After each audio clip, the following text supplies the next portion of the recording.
Friends, welcome to my YouTube channel. I am Arbaaz.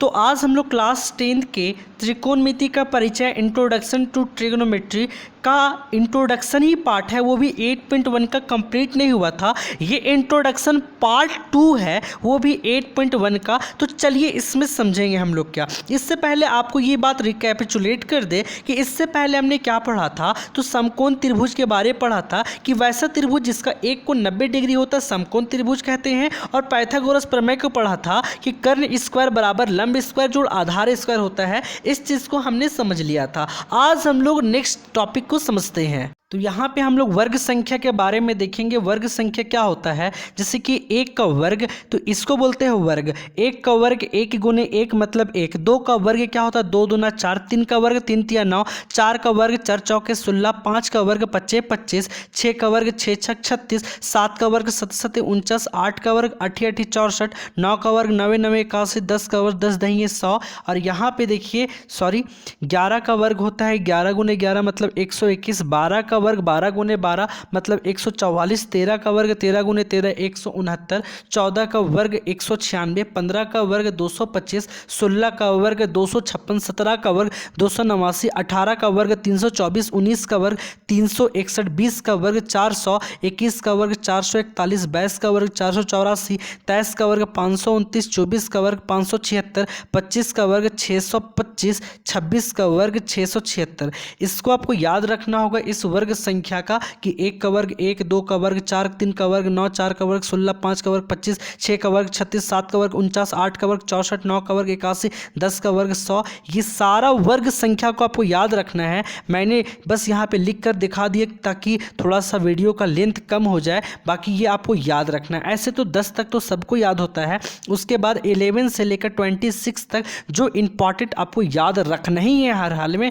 उसको मैं टिक मार देता हूँ। सबसे पहला बात आपको 1 से लेकर 10 तक तो आपको जानना ही पड़ेगा। उसके बाद आपको एक याद रखना होगा 11 का, है ना। उसके बाद एक 12 का, उसके बाद एक 13 का, उसके बाद एक 14 का आपको जानना है जिसको मैं टिक मार दे रहा हूँ। एक 15 का, उसके बाद एक 17 का, उसके बाद 20 का, 21 का, उसके बाद आपको ये यूज़ होगा 24 का, 25 का। बस इतना तो आपको हर हाल में जानना है क्योंकि एनसीईआरटी में इतने वर्ग संख्या का यूज़ है। आ जाएगा कहीं पे 24 का वर्ग, तो आपको रास्ते में कहीं भी 24 का वर्ग दिखे तो 576 याद करना है। या रास्ते में आपको 400 नजर आए तो समझना है 400 किसका वर्ग होता है, 20 का वर्ग होता है। रास्ते में कहीं भी आपको बोर्ड पे दिखे 196 तो 196 14 का वर्ग होता है। रास्ते में नजर आए 64, 64 किसका वर्ग होता है तो 8 का वर्ग होता है। तो इन सारे वर्ग संख्याओं को मैंने एक बार लिखा तो क्या आप 4 बार नहीं लिख सकते, तो आपको ये राइट करना है। अब हम लोग थोड़ा वर्गमूल के बारे जानेंगे।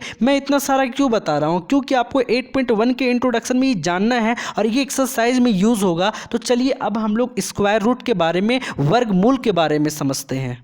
वर्गमूल आप ये क्लास 8 में सीख चुके हैं, लेकिन मैं आपको थोड़ा सिखाता हूँ। वर्गमूल में मूल, जिसको इंग्लिश में, इस मूल को हम लोग इंग्लिश में कहते हैं रूट, और वर्ग का मतलब तो होता है स्क्वायर। रूट कहते किसको हैं, तो इसका सन ये होता है, इसी को कहते हैं रूट। क्या कहते हैं इसको, रूट, या इसी को हिंदी में कहते हैं मूल। अब इस रूट के अंदर में कैसे संख्या होती है, तो एक संख्या होती है, लेकिन इस रूट के अंदर में से वही संख्या बाहर निकल सकता है। इस रूट के अंदर में से वही संख्या बाहर निकल सकता है जो वर्ग संख्या होगा। जो वर्ग संख्या होगा वही संख्या रूट से बाहर निकल पाएगा। ये स्क्वायर रूट को काटेगा और बाहर निकल जाएगा। मैं थोड़ा सा आपको समझाता हूं। जैसे कि मान लीजिए ये आपका रूट है और इस रूट के अंदर जो वर्ग संख्या होती है वही बाहर निकल पाएगा। जैसे कि आप जानते हो 100 का वर्गमूल क्या होगा, तो यहाँ पे 100 का वर्ग बनेगा क्या, तो 100 का वर्ग आप जान रहे हो 10 बनता है, 10 का स्क्वायर। अब 10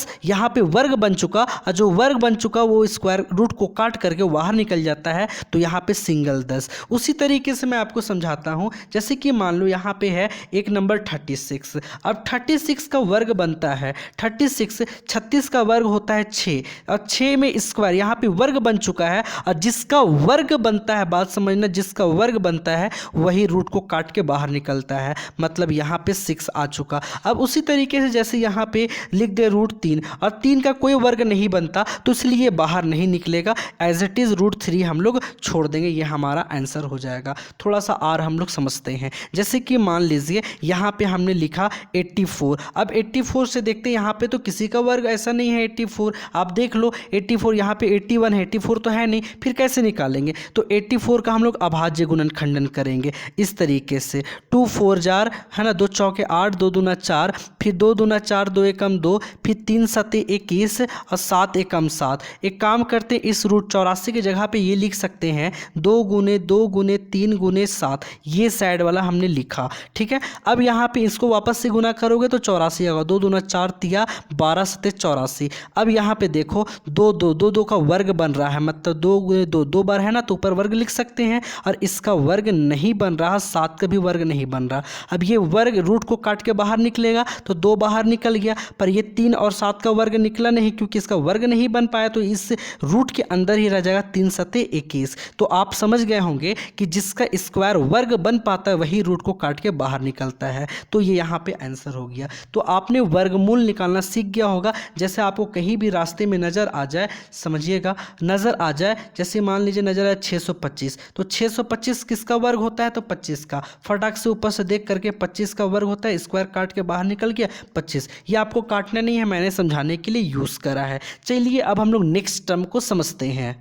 अब हम लोग यहाँ समझेंगे, जैसे कि यहाँ पे कोई क्वेश्चन पूछ देगा 3 किसका वर्ग है। जैसे कि हम कह रहे हैं आपसे कि 4 किसका वर्ग है, 4 किसका वर्ग है। तो 4 किसका वर्ग है? तो 4 आप जानते हो 2 गुने 2 अर्थात 2 का वर्ग है, मतलब 2 को 2 से गुना करने पे 4 आ जाएगा। तो 4 का वर्ग कौन है? 2 है। उसी तरीके से हम आपसे पूछ दें कि 64 किसका वर्ग है, तो 8 गुने 8 करने पे 8 8 64 आता है, मतलब 8 64 का वर्ग है। उसी तरीके से 3 किसका वर्ग है? तो ऐसा कोई संख्या नहीं है जिससे गुना करने पे उसी को उसी के साथ गुना करने पे 3 आ जाए। जिस तरीके से 8 को 8 से गुना करने पे 64 आता है, अर्थात 64 का वर्ग 8 का स्क्वायर बन रहा है, तो 3 के लिए है। सोचिए तो कोई ऐसा संख्या नहीं है जिसको उसी के साथ गुना करने पे 3 आ जाए। जैसे 4 के लिए है कि उसी को 2 को ही 2 से गुना करने पे 2 मतलब 4 आ जा रहा है, तो 4 का वर्ग 2 है। तो 3 किसका वर्ग है? तो होता तो नहीं है, लेकिन इसका वर्ग बना सकते हैं। कैसे? सो देखिए,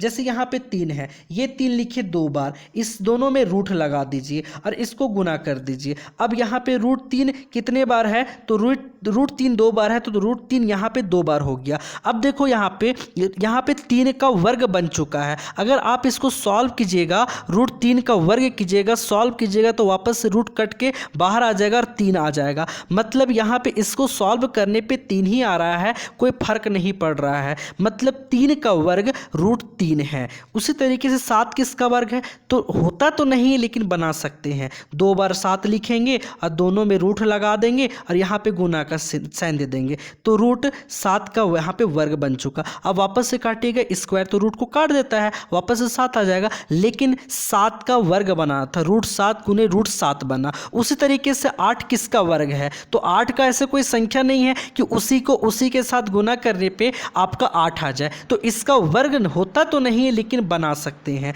कैसे बना सकते हैं? तो इसका वर्ग आप बना सकते हैं, 8 2 बार लिखिए, इस पे रूट लगा दीजिए और यहाँ पे हो जाएगा √8 का वर्ग। काटिएगा, वापस से 8 आ जाएगा। जैसा कि आप जानते हैं 16 किसका वर्ग है? तो 16 भाई किसका वर्ग है? तो 4 गुने 4 मतलब 4 चौके 16, ये 4 का वर्ग है। इसका वर्ग बनता है, इसलिए हमने बना पाया। लेकिन 8 का वर्ग नहीं होता, तो हमने इसका वर्ग होता तो नहीं है, लेकिन बना दिए। 7 किसका वर्ग है? तो √7 का वर्ग है। 3 किसका वर्ग है? तो √3 का वर्ग है। तो यहाँ पे वर्ग बनाना सीख गए। बस ये आपको याद रखना है, इसका ज़्यादा उतना यूज़ नहीं है, पर हाँ ये आपको बाद में काम देगा, इसलिए आप इसको याद रखिएगा।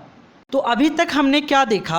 अभी तक हमने वर्ग, वर्गमूल और उससे रिलेटेड कुछ बात को सीखा। अब हम लोग का लास्ट जो पार्ट होगा, पार्ट 3, वही लास्ट पार्ट होगा 8.1 का। उसके बाद आपका इंट्रोडक्शन फिनिश, और सबसे इम्पॉर्टेंट आपका इंट्रोडक्शन पार्ट लास्ट पार्ट ही है, क्योंकि वहीं पे sine theta, cos theta, tan theta, ये सब जो ट्रिग्नोमेट्री का है वो वहीं पे आएगा। इसलिए लास्ट पार्ट को छोड़े तो समझ लीजिए फर्स्ट पार्ट और सेकेंड पार्ट देखने का कोई फ़ायदा नहीं। तो चलिए मिलते हैं नेक्स्ट पार्ट में। Thank you.